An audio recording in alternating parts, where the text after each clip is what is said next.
Ayan. So, I hope that answers your question po. Wow, galing naman. So, ito yung nakuha kong steps, sir, ha, when it comes sa experimental research. So, una pala, kailangan kilalanin mo yung problem. Pangalawa, bubuo ka ng hypothesis. Pangatlo, pipili ka ngayon ng suitable experimental design. Pang-apat, yun na, magmamanipulate ka na ng data. I mean, doon na papasok yung manipulation and treatment sa mga data. Number 5 is the observation at pagsusulat na. Documentation and all that. And number 6 yun. Finally, you are going to analyze the data and you will provide a conclusion. So, madali lang pala. So, madali lang pala. Kaya hindi natin kailangan talagang ituring na kaaway ang research. And sir, take note, ito yung pinakamagandang nakuha ko sa araw na to. Sa ngayon, ha? Pero hindi ko pa alam, mamaya may makukuha pa ko. Sinabi mo, research result is not our enemy. It's an information. So, napakaganda. Anyway, yes, ipagpatuloy natin ang ating mga katanungan. By the way, may tanong ba kayo sa mga audience natin? Kung gusto ninyong magtanong, pwede po kayong magtanong. And please don't forget na magbigay po kayo ng inyong rating sa amin. Nandito po yung link sa chatboard natin. Baka pwede paki-fill out nyo naman mamaya. So, para mabigyan namin kayo ng certificates. Kakailanganin ninyo ang certificates for sure. So, yun. Yes, do you have other questions, ha? For sure, may tanong ka. Sir May? Yes po, ma'am. Being a grade 12 student po, nung senior high school, I used to ask po, mahirap kayang gawin yung experimental research po, sir? Para sa iyo po, Sir Edsel, mahirap daw po bang gawin yung experimental research? Yan. Alam ko naka-open mic na. So, ayan. So, for me lang po, mahirap siya, pero hindi po siya madali lalo na kung first time nyo gumamit ng experimental research this time. So, some challenges na na-experience po namin is inconsistent result na nga po, and also the limited resources kung saan po kami kukuha ng banana variety. Supposedly, marami po kami sana ang gusto mong kunin eh. Kaso, 4 lang po yung nakuha namin. And then time pressure. Dapat po aware tayo sa time kung kailan yung submission ng research or kung hanggang kailan yung process ng experimental procedure natin. And then the trials and errors. Pero dun po namin natutunan. Research is not just about getting perfect results nga. It's about understanding the process. So suggestion ko po is in the future siguro, yun na po, be patient. Patience. Sir, I have a follow-up question po, sir. Here's my follow-up question po. Based po sa naging experience nyo sa inyong experimental research, yung sa SodaStem as a potential bioplastic, kung sakali po bang mayroong magpapatuloy nito, ano po ba yung maisasuggest nyo na or gagawa nyong parang Advice. Yung advice nyo in terms yung sa naging difficulties nyo in terms sa research nyo po. Yan po. For my advice po siguro, make sure that you are familiar of what you are working with. Dapat familiar tayo kung ano yung gagawin natin. Kasi ito yung kadalasan naging problema namin. Not all of us is familiar dun sa gagawin namin. So, kailangan pang ipaliwanag kung paano yung proseso, paano natin gagawin, and paano siya makakuha ng result.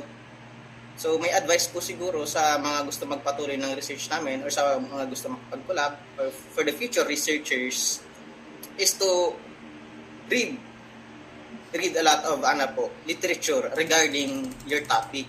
That is the most important thing you should do as a researcher before conducting the experimental procedure or any kind of experiments or any kind of research. We should read po.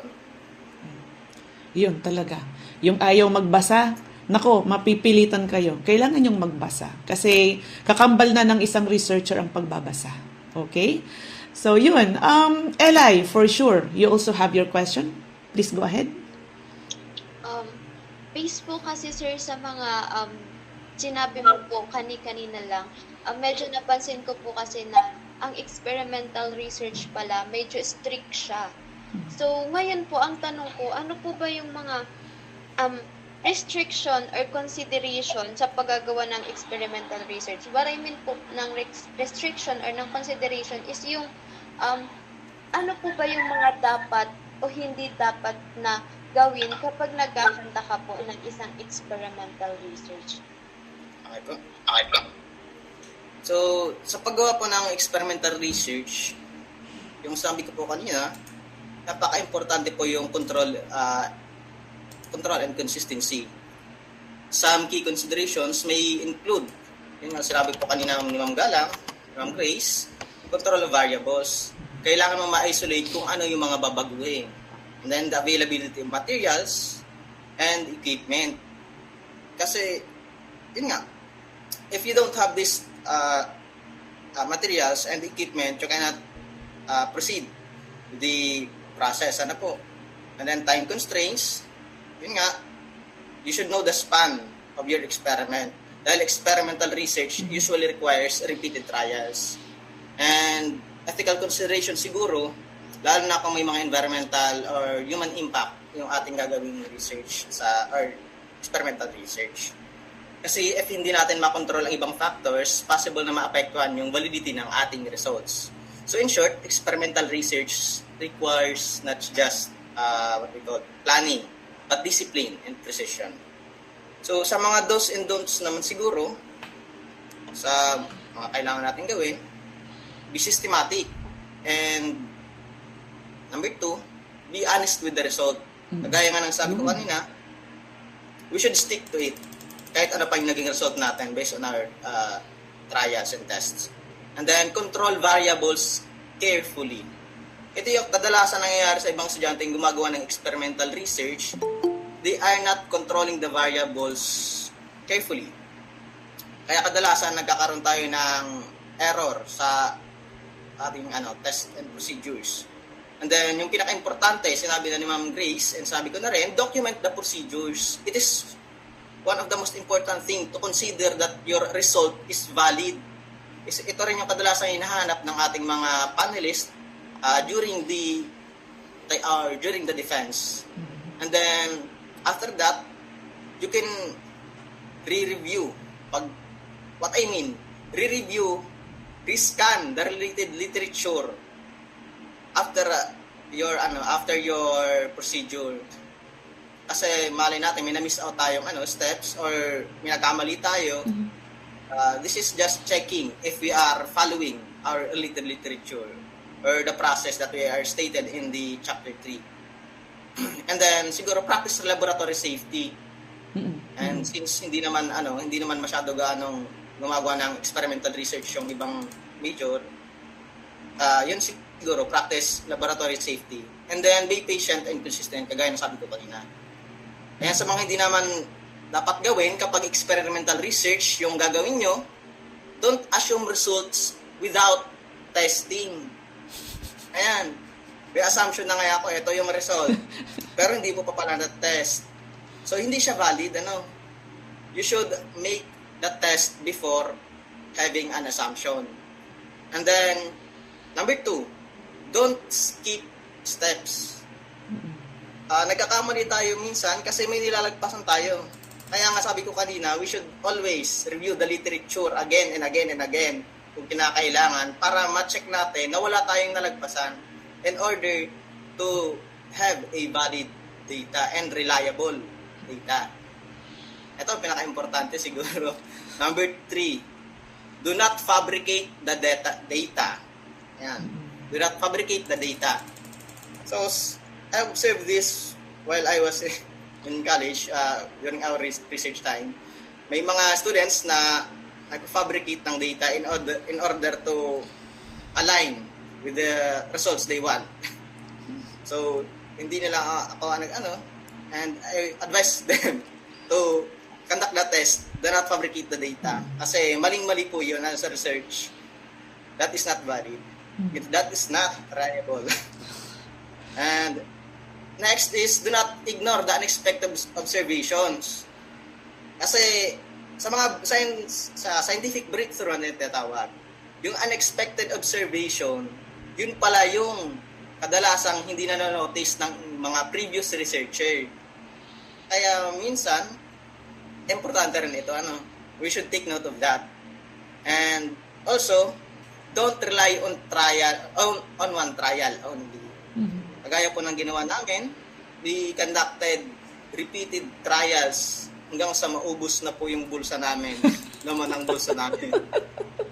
And then, lastly, don't design Vogue methodology. I mean, Vogue, yung Malabo. medyo malabo na methodology. Malabong mangyari, hindi na natin ma-achieve. Doon lang tayo sa kaya natin, Kasi we should be familiar with what we are working with. And siguro, additional, what to expect while doing the experimental research.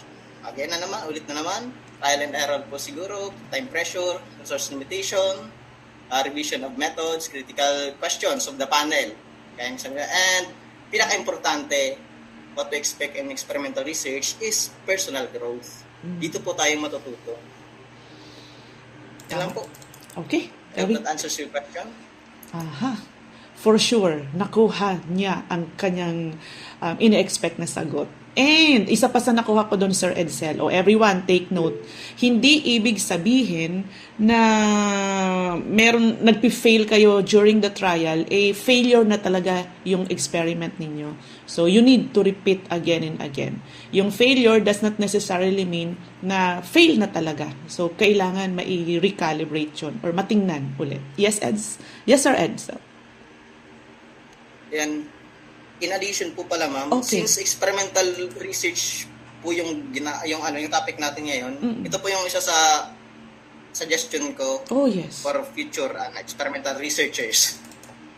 Number one is to choose a feasible topic, yung kaya natin. Start early.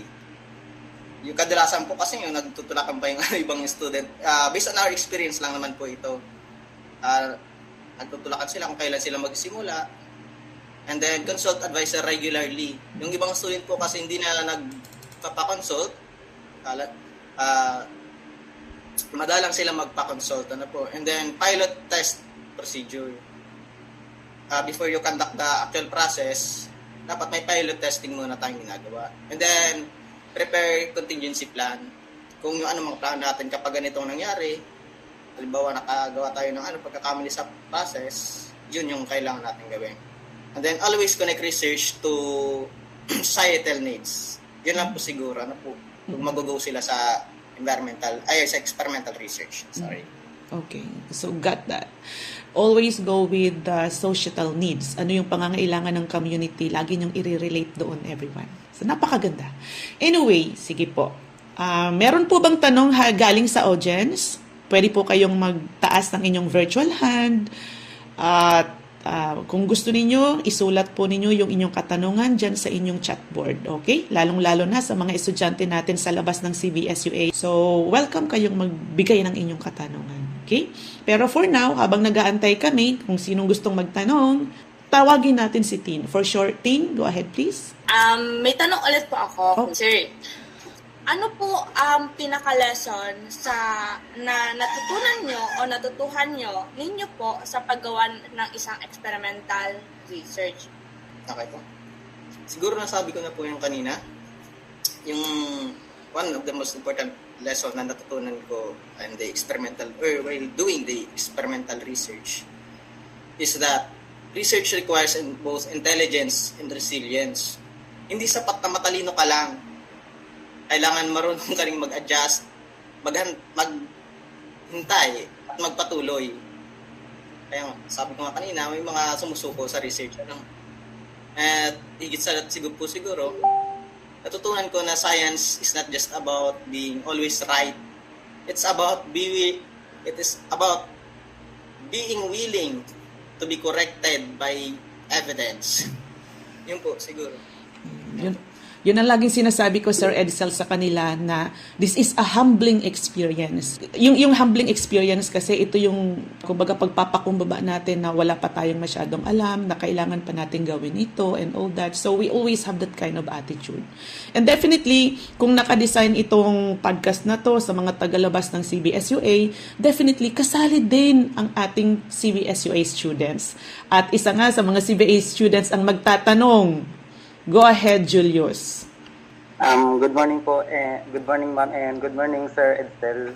So, ang question ko po, marine biology po kasi ako. So, then parang interested po yung experimental research, and pinapakinggan ko nga po kanina na ang ganda nung research ni Sir Edsel na analysis sa bioplastic.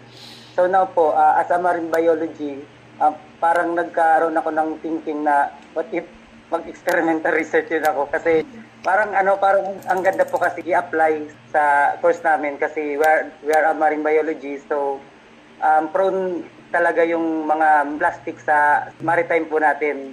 Ano po ba yung mas applicable na gamitin, is qualitative or quantitative po pag makanda ka po ng research sa experimental research po? Mas okay po siguro kung quantitative gagamitin natin. Kasi po, in order for us to more reliable results, for us to easily validate the data. Yun po yung pinakamagandang suggestion. Because, use quantitative. Ganun din po sa statistical treatment. Importante po, quantitative po yung gagamitin natin. Mas madali mo po siyang ma-analyze and mas madali ka po makapag-conclude.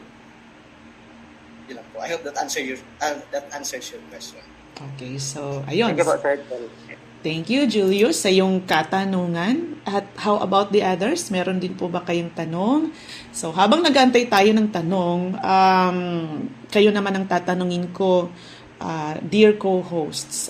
Sige. Ano naman ang inyong mga natutunan? Kasi kanina tanong kayo ng tanong. Pero sa ngayon, ako naman ang magtatanong muna sa inyo. But before that, maya-maya ng konti, i-announce namin yung winners ng 50 pesos load na in-sponsor ni Honorable Carlo Banyas. So, stay tuned. Kasi pag wala kayo dito, hindi ninyo makukuha. Sayang.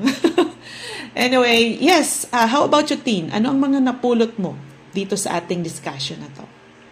Marami po akong natutuhan dito sa research ni Sir Edsel, lalo na dito sa banana plastic. Banana pseudostem. Masyado, ma'am. Maganda siya, ma'am. Gusto ko siya ipagpatuloy kasi lang math major kami. Marami siya pong kailangan i-process, and marami po siyang kailangan na magiging supporting. And sabi nga ni Sir, and ikaw po, sabi mo po, bago po mag-start ng experimental o kahit anong research, kailangan natin po yung magbasa ng mga RRL or related literature para ma-come up natin po yung mga kailangan natin sa research natin. Okay. So, nag-agree yung manok mo dyan. Tinulahin na yan. Okay, thank you so much, Tin. That is indeed very good. So, baka malin nyo, baka pwede nyo naman ipagpatuloy yun, even if math major kayo. So, tingnan natin kung saan pwede. Anyway, yes, thank you so much for that. Yes, go ahead, Za. Sa'yo naman, Za, ano po ang natutunan mo sa araw na to? Sa akin naman po, ma'am, since I have already conducted din po ng experimental research nung senior high school, I have gained a lot of realizations. Tulad po ni Sir Edsel, it really takes a long patience kapag gumagawa ng experimental research. Because since product-based po yung experimental research, nakakaubos talaga din po siya ng pasensya minsan. Kaya kailangan natin siya ng mahabang pasensya. And also, yung sabi nga po ni Sir Edsel, read and read and read. Ganun din po yung sinabi sa amin ng aming dating advisor sa research na si Sir Jet. Ayun, sabi niya sa amin, magbasa ka ng magbasa hanggang sa matuto ka. Yan lang po. Okay, thank you so much. And how about you, Eli? Go ahead, please. Ma'am Grace, as of now po, nagpa-process pa siya sa utak ko. Char! Lagi na lang laging. So, actually po, kaya Ma'am Grace, diba, sabi ko, medyo curious talaga ako sa experimental kasi never ko pa po talaga siyang na-encounter sa paggawa ng research, more on ano po, kaya ako correlation lang, nag-quali din, pero never pa talaga ng experimental. So, yun po, na-discover ko or nalaman ko based from sinabi ni Sir Edsel na medyo strict talaga siya kasi kailangan mong mag-manipulate ng data. Dapat na mag-manipulate mo yung variables. Dapat na ma-manipulate mo yung variables and bawal din palang hindi ka mag-conduct ng test talaga. So, madami siyang consideration, yung time constraint, di mo lang siya pwedeng i-conduct ng kaunting oras na lang. Yes. And of course, kailangan mo din i-consider po yung gastos, yung pera. Kasi sabi niya, nabutas na yung bulsa nila sa pag-conduct ng experimental research. But at the same time po, naisip ko na since product-based siya, napakaganda po talaga. Isa po siya sa promising talaga na makakapag-solve ng mga existing problem ng society natin. So, kudos, congratulations sir. Maganda talaga and very interesting talaga po yung topic.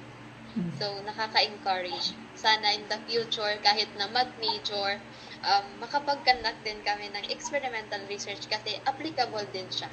Malay natin. Thank you. Yeah, that's the spirit, ano? Talagang kasi kailangan pagka researcher ka, hindi ka nakakulong sa isang box.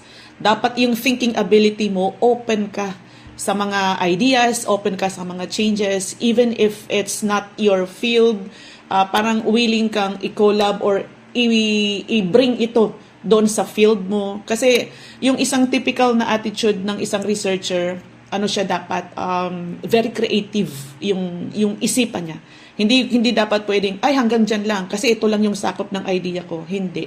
Kasi, sa part ko naman, siguro Edsel will agree with me, sa part ko as a researcher, if you are really a practicing researcher, masasabi mo na limitless ang creativity ng isang tao pag gusto mo talaga yung ginagawa mo. So hindi mo kailangan ikulong yung sarili mo dito na, ito hanggang dito lang ito. So kailangan maging broad yung idea natin kasi kapag nagbe-venture tayo doon sa unknown o yung mga bagong ideas, doon talaga lumalabas yung mga possibility of product ingenuities, So yung doon talaga tayo nakakapag-create ng mga inventions. Kasi lahat ng inventions product yan ng broad na imaginations, So yeah, bago natin hinga ng words of encouragement yung ating guest speaker, gusto ko lang i-announce ito yung mga winners natin. I hope nandito sila. Pakitaas naman ng kamay nyo kung nandito kayo. So sino nga ba ang nanalo? Ito na. Si Miss Hannah Olea, and si Miss Agnes Azanyes, at si Mr. Adrian Bello. Makipag-coordinate kayo mamaya sa amin, dahil may napanalunan kayong 50 pesos load. So, sayang naman, so ipopost ko ito dito sa ating chatboard. Ini-encourage ko din po kayo na sumama ulit sa amin next meeting. Kasi meron po tayong gagawin ulit na session ng ganito. So, anyway, yes po, sa ating panghuling pananalita. Sir Edsel, pakidugtungan mo ito, Sir Edsel, ha? Ang research ay isang...